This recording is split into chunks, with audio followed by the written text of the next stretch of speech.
Respect the shades. Hi everyone, welcome to Middle-Aged Expat. I am he. Sometimes you gotta go home, and so I am. I'm back in my hometown of Cambridge, Ontario, and I thought I'd just take the time while I'm here to explore the places I used to play. Back in the day when going out and exploring on your bicycle, as long as you're home before dark, everything was fair game. And this is one of those places that was fair game. So I thought I'd give you a show around, and yeah, let's go take a look.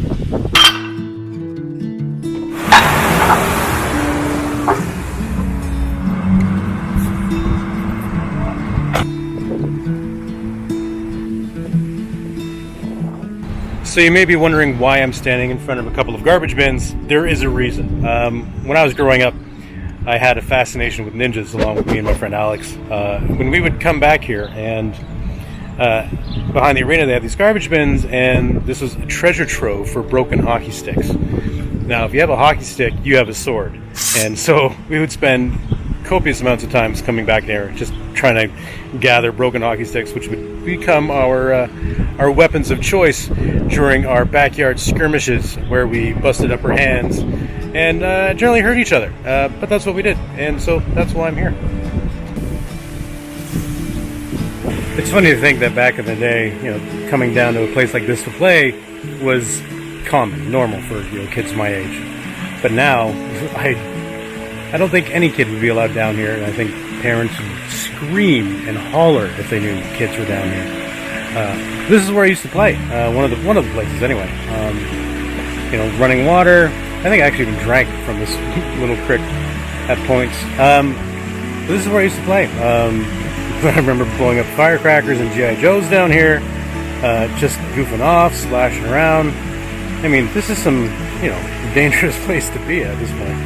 But this really hasn't changed. There's, it's just a little bit more garbage down here, like the little easy bake oven in the corner, the old shopping cart. But all this concrete was here, all this, slabs, all this was here, and this really hasn't changed at all.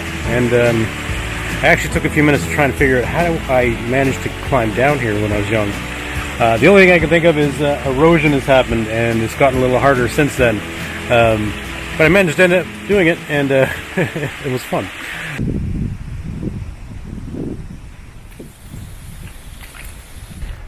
I remember coming down here often on my bike, this steep, turny hill thing. You can see in the background.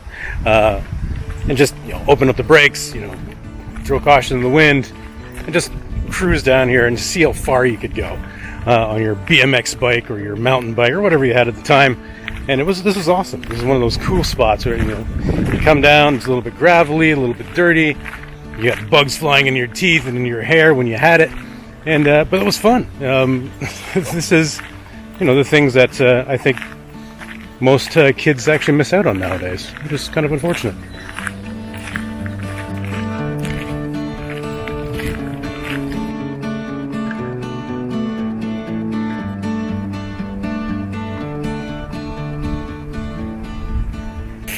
What is this? Guardrails? What the hell? So, this bridge I'm on, this actually isn't the original. The original got washed away at one point during after a big rainstorm. And they rebuilt it. But guardrails? Seriously?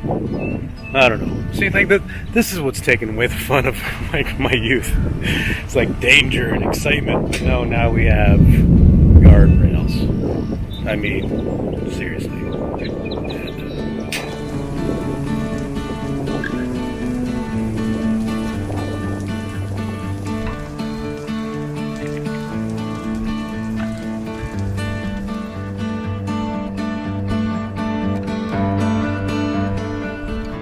So this trail actually goes forward for about another half a kilometer, then it joins with another trail that actually takes you behind my former high school, but that's kind of irrelevant for me. Most of my time was spent out here, that bridge right there, because that was the important thing. The bridge, that was the fun. The banks here, that was the fun part, behind me. This is where all the fun happened. And so this is where I hung out. This is where I stopped, because there wasn't really any need to go any further. But there it is. This is where I kind of spent a lot of my childhood. untold amounts of my childhood, all around here. So thank you for joining me again here on this trip through memory lane. I am, of course, a middle-aged expat. If you liked what you saw, click on the like and subscribe. If you have any questions, comments, requests, you know what to do. So thanks for watching, and I will, of course, see you next time. Ciao for now.